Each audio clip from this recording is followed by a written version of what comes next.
ମାଗି ଖାଇଲେ ତମେ ଭାବୁଛ ମାଗିଲେ ତମେ ଦେବ ଆଉ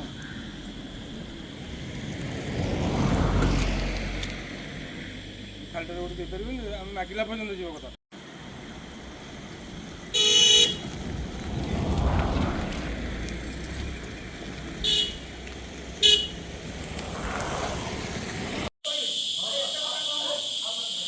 ହଉ ବାଇକଟା ନେବ ହଁ ବିନା ବୁମ୍ ତ ଆଣି ମୋର ନାମ ଶେଷଦେବ ରାଉତ, କ୍ରୀଡ଼ା ଶିକ୍ଷକ ରଘୁନାଥଜୀଉ ମହାବିଦ୍ୟାଳୟ ଗଣିଆ।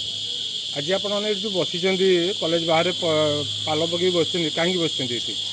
ଆମର ଏଠି ବସିବାର କାରଣ ହେଲା ଆମେ ବର୍ତ୍ତମାନ ନୀରବ ପ୍ରାର୍ଥନାରେ ନୀରବ ପ୍ରତିବାଦରେ ଆମେ ଅଛୁ କର୍ମଚାରୀ ସମସ୍ତେ। ପ୍ରାଇଭେଟ୍ ଲୋନ୍ ଆମର କୌଣସି ଲୋନ୍ ନାହିଁ କଲେଜରୁ, କିନ୍ତୁ ପ୍ରାଇଭେଟ୍ ଲୋନ୍ ବାବଦରେ ଆମଠାରୁ 7 ମାସ ହେଲା ଦୀର୍ଘ 7 ମାସ ହେଲା ଆମର ପଇସା ଆଦାୟ କରାଯାଉଛି। ଆମ ଦରମାରୁ ଆଦାୟ କରାଯାଉଛି। EPF ଟେକ୍ସଟ ଫାଇଲ୍ ଠିକ୍ରେ ଡିପୋଜିଟ୍ କରାଯାଉ ନାହିଁ। ବିଭିନ୍ନ ସମୟରେ ଏ କଥା ପଚାରିବା ପରେ ଆମକୁ ମାନସିକ ନିର୍ଯାତନା ଏବଂ ମଝିରେ ମଝିରେ ଗାଳିଗୁଲଜ ଦେଉଛନ୍ତି। ଅଧ୍ୟକ୍ଷ ମହାଶୟ ଆମକୁ ଗାଳିଗୁଲଜ ଦେଉଛନ୍ତି।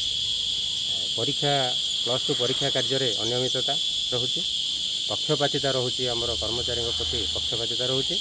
ଆମେ କର୍ମଚାରୀ କଲେଜରେ ଥାଉ ଥାଉ ବାହାର କର୍ମଚାରୀଙ୍କୁ ଡାକିକି ପରୀକ୍ଷା କାର୍ଯ୍ୟ କରାଯାଉଛି ଏବଂ ସେ କଥା ଆମେ ପଚାରିଲେ ଆମକୁ ଗାଳିଗୁଲଜ ଦେଉଛନ୍ତି। ଜଣେଇଛନ୍ତି ଆପଣ?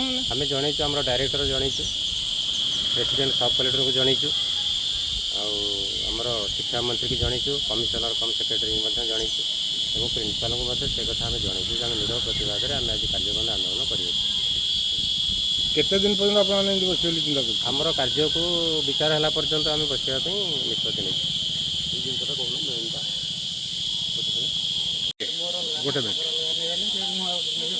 ଦାବି ଏକମାତ୍ର ଦାବି ଅଧ୍ୟକ୍ଷା ହଟାଅ, କଲେଜ ବଞ୍ଚାଅ।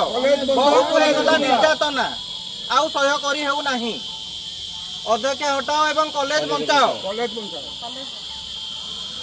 ଜମ୍ବେଶ୍ୱର ବସ୍ତି ରଘୁନାଥଜୀଉ ମହାବିଦ୍ୟାଳୟ ଲାଇବ୍ରେରୀ ଅଛି।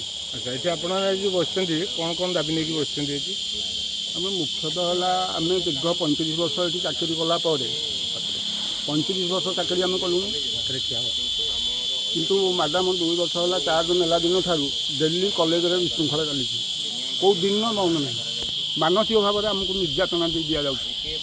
ଆମ ଦରମା ଆସିଲେ ମଧ୍ୟ ଆମ ଦରମାକୁ ପଛେ ଆମକୁ ଦିଆଯାଉଛି। ସେମାନେ ଆଗ ନେଉଛନ୍ତି, ଆମକୁ ପଛେ ସେ ଦରମାକୁ ଦିଆଯାଉଛି। ବିଭିନ୍ନ ପ୍ରକାର ସମସ୍ୟା ନେଇକି ଆମେ ଆଜି ଅତିଷ୍ଠ ହୋଇଛୁ। ତାଙ୍କ କାର୍ଯ୍ୟକଳାପ ବ୍ୟବହାର ମାନେ ଆମେ ବର୍ତ୍ତମାନ ମାନେ ଶ୍ରମିକଠୁ ଆହୁରି ହୀନରେ ଆମେ ବର୍ତ୍ତମାନ 2 ବର୍ଷ ହେଲା ଏଠି କାଳତିପାତ କରୁଛୁ।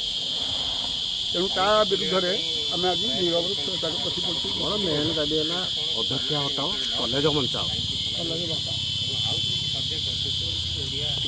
ଆପଣଙ୍କ କଲେଜ ସାମ୍ନାରେ ଆପଣଙ୍କ ଷ୍ଟାଫ୍ ମାନେ ଧାରଣାରେ ବସୁଛନ୍ତି, ସେ ବାବଦରେ କ'ଣ କହିବେ ଆପଣ? ଦେଖନ୍ତୁ, ପ୍ରଥମ କଥା ହେଲା ମୁଁ ଜାଣିନି ସେମାନେ କ'ଣ ପାଇଁ ବସିଛନ୍ତି। ଆଉ ସେମାନେ ଆଜି ଏବେ ମୋତେ ଆଣିକି ଗୋଟେ ପେପର ଦେଲେ। ଯଦି ତାଙ୍କର କିଛି ବି ଗ୍ରିଭାନ୍ସ ଅଛି ସେମାନେ ମୋତେ କିଛି ଆଗରୁ ଜଣାଇବାର ଥିଲା, ଜଣାଇଥାନ୍ତେ। ତାପରେ ଯଦି ସେଟାକୁ ଆମେ ବିଚାର ନ କରିଥାନ୍ତୁ, ଆମର ଅଥରିଟି ଅଛନ୍ତି, ମୁଁ ସେମାନେ ତାଙ୍କ ପାଖରେ ନେଇକି ଏଇଟା ପ୍ରଡ୍ୟୁସ୍ କରିଥାନ୍ତି। ତାପରେ ସେମାନେ ଧାରଣାରେ ବସିଥାନ୍ତେ, କିନ୍ତୁ ସେମାନେ ମୋତେ ଜଣାଇ ନାହାନ୍ତି। ଆଉ ଆମର ସର୍ଭିସ୍ କଣ୍ଡିସନ୍ ଅନୁସାରେ ଏମିତି କାହାକୁ ନ ଜଣେଇକି ଏମିତି ବସିବାର ଉଚିତ ନୁହେଁ। ବସିବାର ବି କୌଣସି ରୁଲ୍ ରେଗୁଲେସନ୍ ନାହିଁ। ତ ସେମାନଙ୍କର କ'ଣ ଅଭିଯୋଗ ଅଛି ସେମାନେ ଆସି କହିପାରିଥାନ୍ତେ, ମୋତେ ବି ଜଣାଇ ପାରିଥାନ୍ତେ। ଓ ଭର୍ବାଲି ହେଉ କି ରିଟିନ୍ ଯେମିତି ଆଜି ଦେଲେ ମୋତେ ଏଇଠି, ସେ ଆଗରୁ ମୋତେ ଜଣାଇ ପାରିଥାନ୍ତେ। ସେ ମୋତେ ଜଣାଇ ନାହାନ୍ତି, ସେ ତାଙ୍କର ବସିଛନ୍ତି। ସେମାନେ ଅଭିଯୋଗ କରୁଛନ୍ତି ଅଧ୍ୟକ୍ଷା ତାଙ୍କୁ ନିର୍ଯାତନା ଦେଉଛନ୍ତି।